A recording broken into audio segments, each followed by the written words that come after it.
So I was up a little earlier today than most days. I got up around 4:30, 5 o'clock, somewhere in there, just in anticipation of the day in order to get things done. Um, it's not new for me to be up that early, kind of before the sunrise, or really the sun's just starting to come up. I did a lot last year on the ranch in Colorado. We were kind of up right at the beginning to go out and feed the horses and bring them in and do all that. So I would have to get up in the morning, make sure that I got my shower, make sure I got something to eat before I headed out there to care for the horses and get them all saddled. And then we did tours through the day. So there wasn't a lot of time. Um, so you kind of had to, you were getting up early, but then you had to get up in anticipation of getting up early and get all those things done. So today has just turned out to be one of those days. So I'm going to go ahead and take my shower here and get some coffee and kind of get going.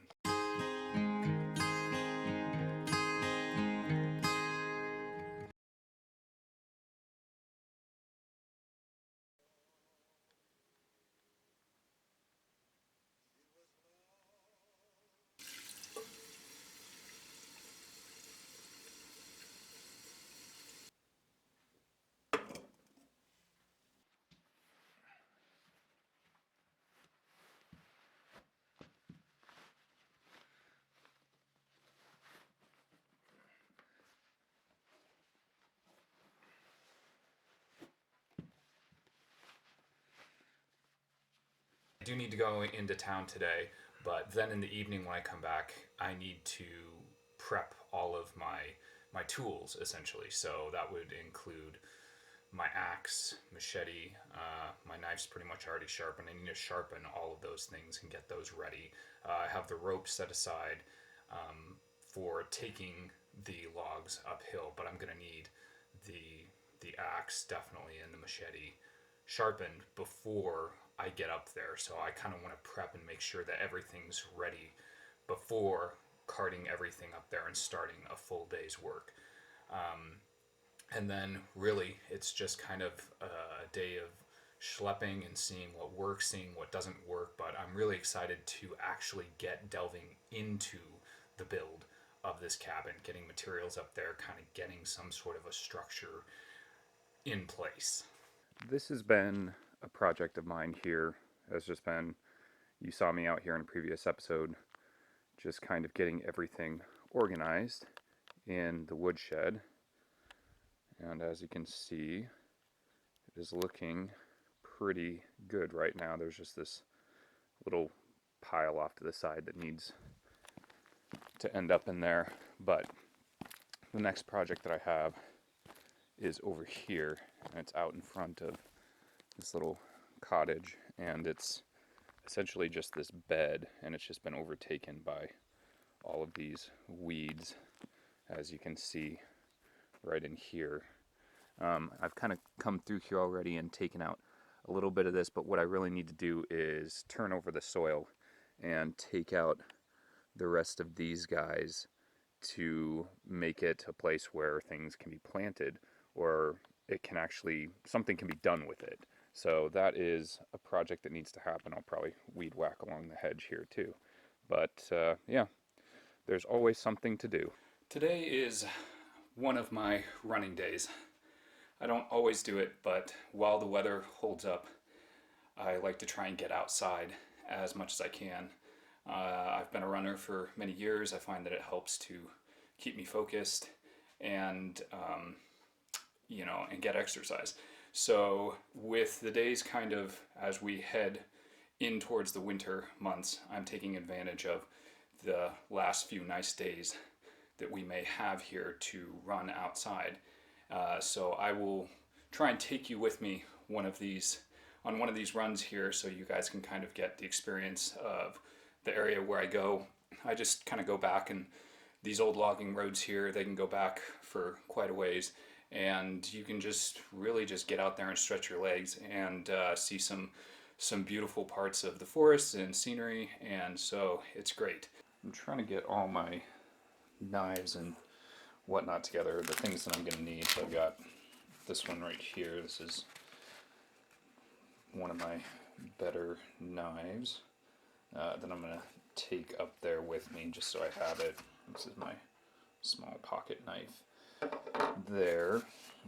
There's kind of a blade sharpener, but I really need to find, well, I know where it is actually.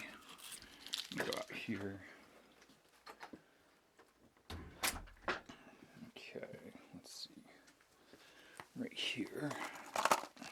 Gonna need this. Actually, I'm gonna grab this too. There is that right there. I'm gonna need to do some work with that.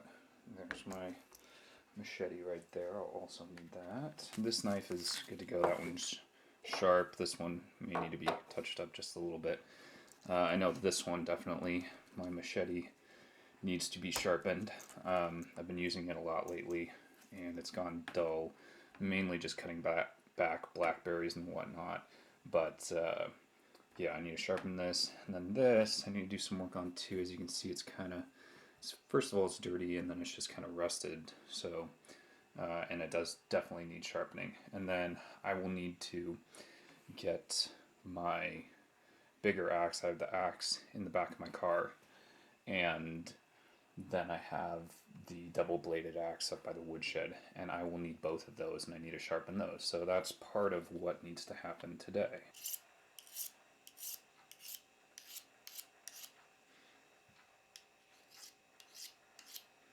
I've actually had this sharpener for years. It's one from my Boy Scout days, and it's come in handy, especially for all my littler knives, my pocket knives like this one. But I might use a bigger whetting stone to sharpen the axes. I sharpened one of the axes the other day while I was splitting wood, but I want to make sure that everything is as sharp and as ready as it can be before I get up the mountain there.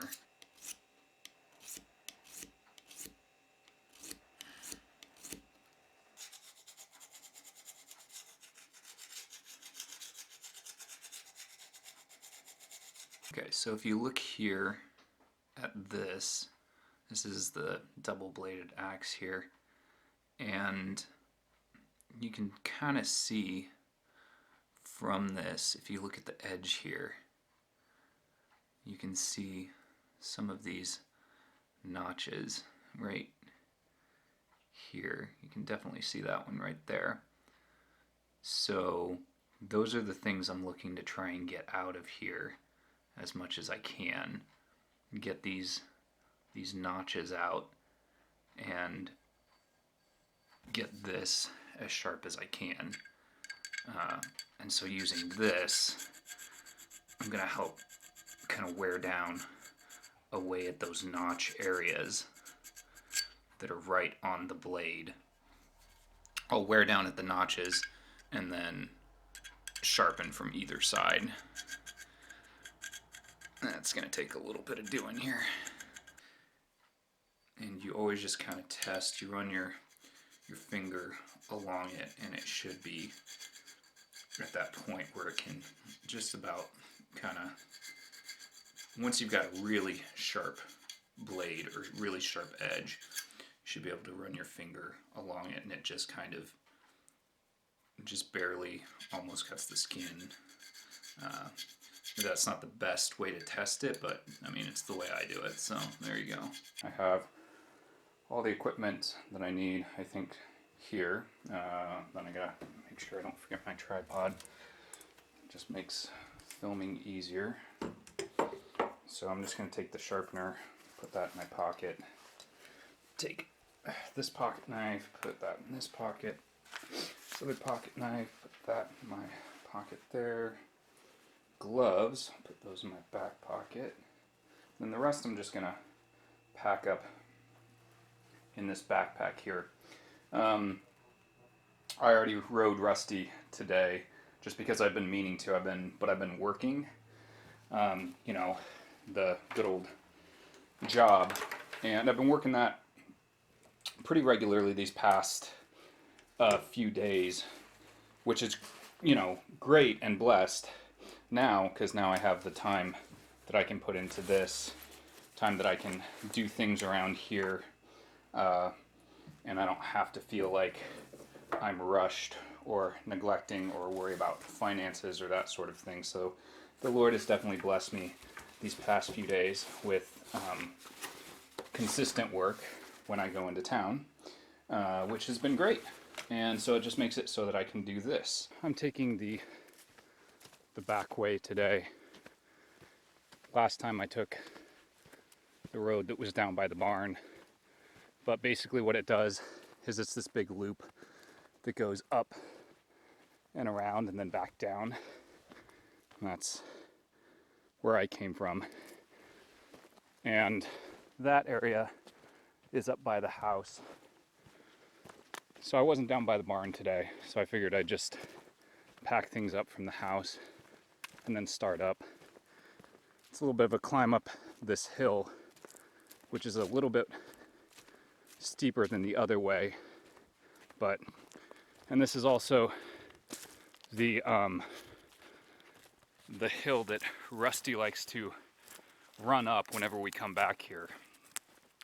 He gets something in his head where he just feels like he's got to take this hill at a full run, and so I kind of let him. I think he just wants to kind of get it over with, because then once we're up there, once we get to the top, then he just slows down, and then we can kind of explore the other trails. But for some reason, this right here is like his Everest or something, and he just wants to run up it.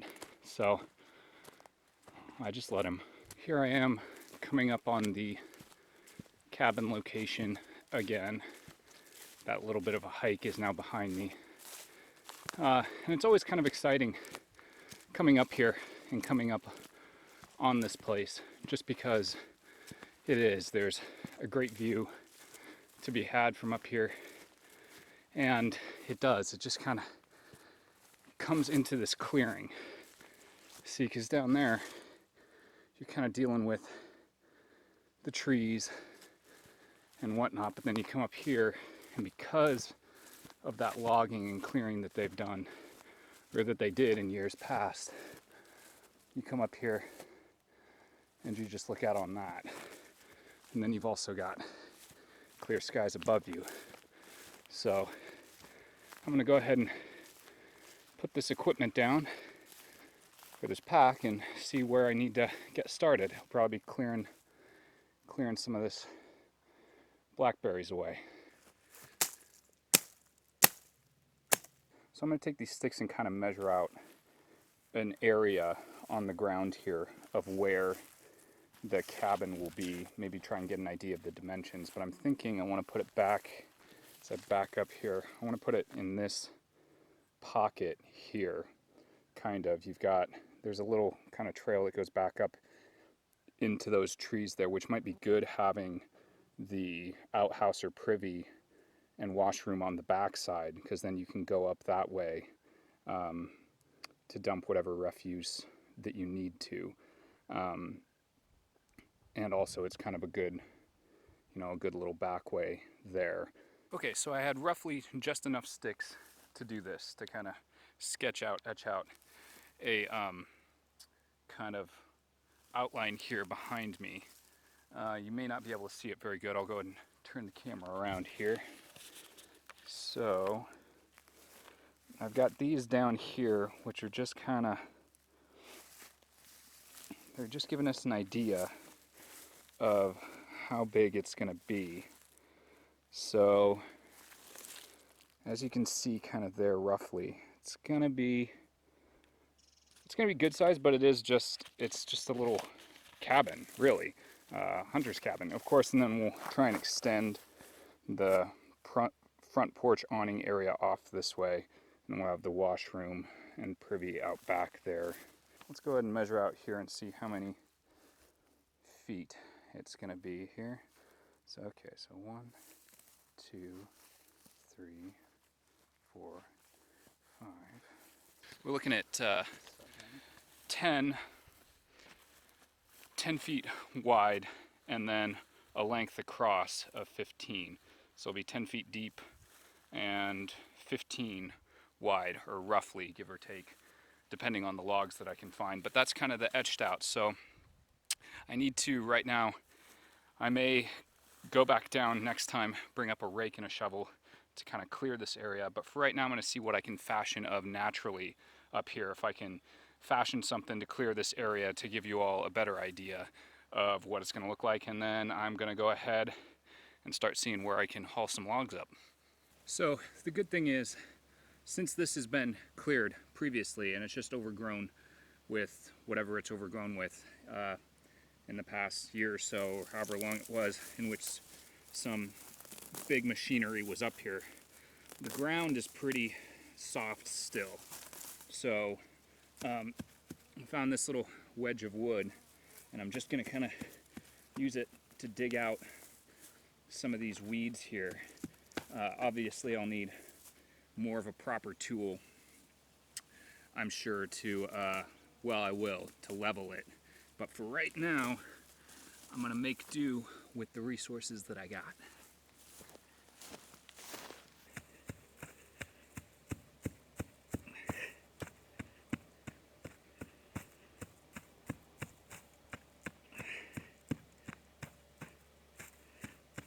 So I've dug in here, inside here, so we've got a better idea what this is going to look like. And so I've got a little bit more dirt underneath me, as you can see. And that just gives us a better visual of what this is going to be like. I worked up a little bit of a sweat doing that because I was just using the little axe there and then that wedge of wood to do this. But that's good. It's a start. I can go ahead and start trampling this down, but I don't want to waste any more energy on that today. I want to start schlepping up some wood and getting a stack going over here. As you can see, I found a couple pieces. This first piece right here is going to be pretty rotted, but then here's an old pressure treated, I think it was a fence post or something right there. So that may be of use to me, but I need to head back down that way into the woods where some of the logging happened and some of those brush piles are, and see what I can start hacking at and bringing up. I've hiked down here a little ways, and here is one of the piles, one of many that is kind of down here. I like the look of some of this wood here. It's not too big around, so it won't be the schlepping necessarily, but it's just going to be digging it out and then dragging it up. So I'm going to go ahead and get to it, to digging it out and taking up some of these bigger pieces and getting that stack going. So these foresting guys have really done a lot of the work for me. Per se, I just drug out 2 logs, which aren't too far from the site, so those will be easy. And it's good because it was a tree that was actually torn up by the roots. It was just uprooted as they were making their way past it. So it's not a huge size, but it's a decent size. It'll be useful for something, and it's not rotted. So I'm going to go ahead and hack off this root cluster here, and then I'm going to go ahead and schlepp that and this other log and that log right there up.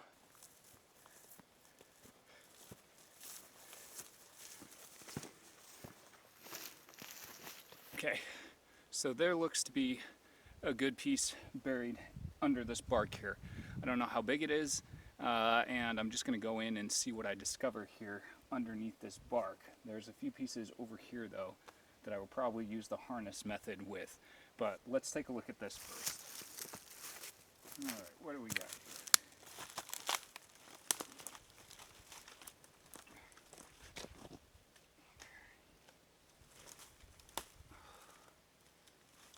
Have to dig it out a little bit.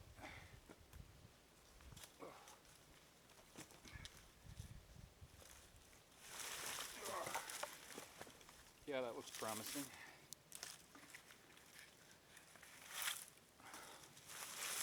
It's a little hefty, but okay. Okay.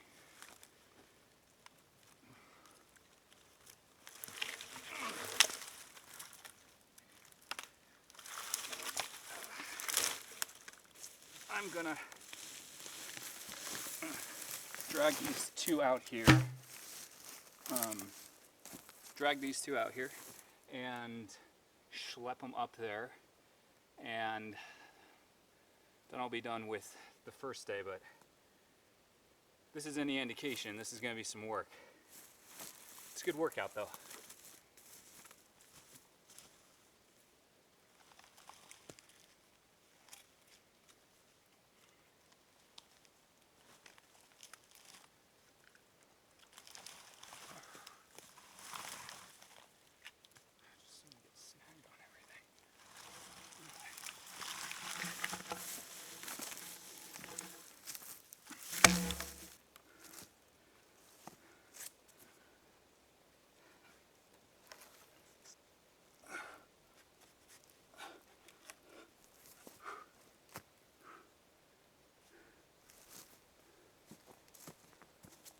So I tried the harness. Turns out it's not the best way, even when you cross it. I tried it with 2 logs at first, which was way too much. And then I tried it with 1 log, and it's just, there's too much underbrush it gets caught on.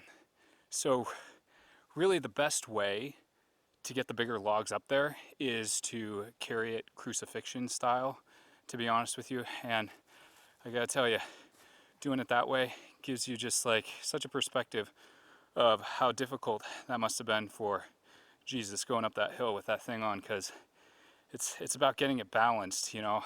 I think once they got it balanced on the person, then they lashed it around. I didn't do the lashings, I just had to keep it balanced, which is difficult. Once you hoist it up, once you get it on your shoulders, you just go. Like, you don't even think. You keep moving, because you're like, yeah, because you're just like, I just got to keep moving. I don't want it to fall. I don't want it to come off balance. So, man, do that a few times every day. That's a good workout. So I'm going to try and get at least 6 logs up there. I've got 4 so far, so I'm going to try and get 2 more good sized ones if I can.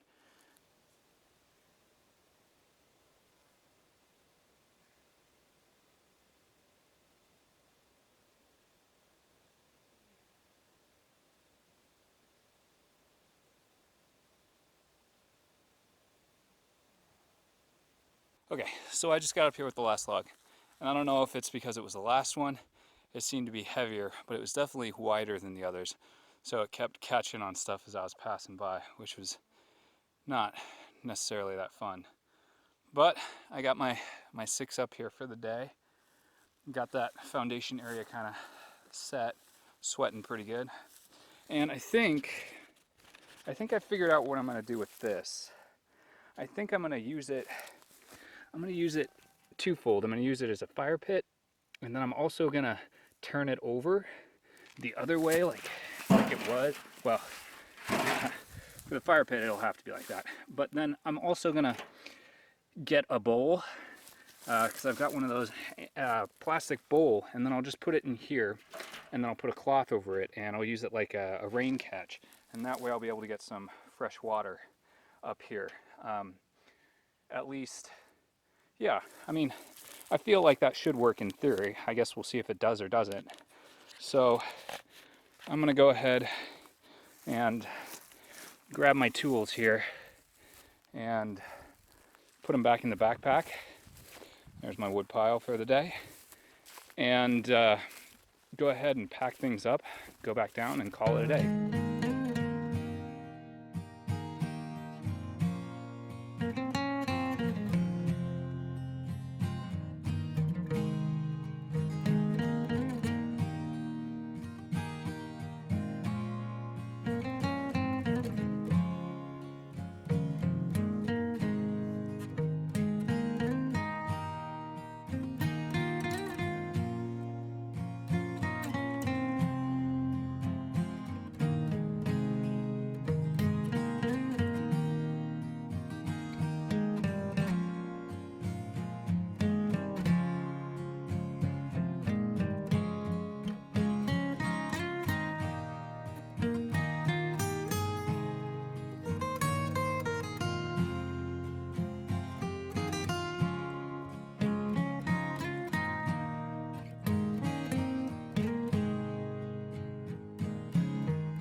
can see the praying mantis is just holding on.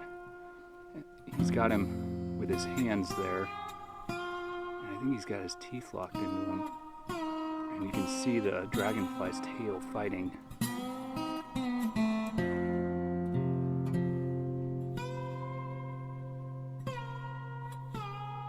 This right here is going to be your best friend as far as a fire starter.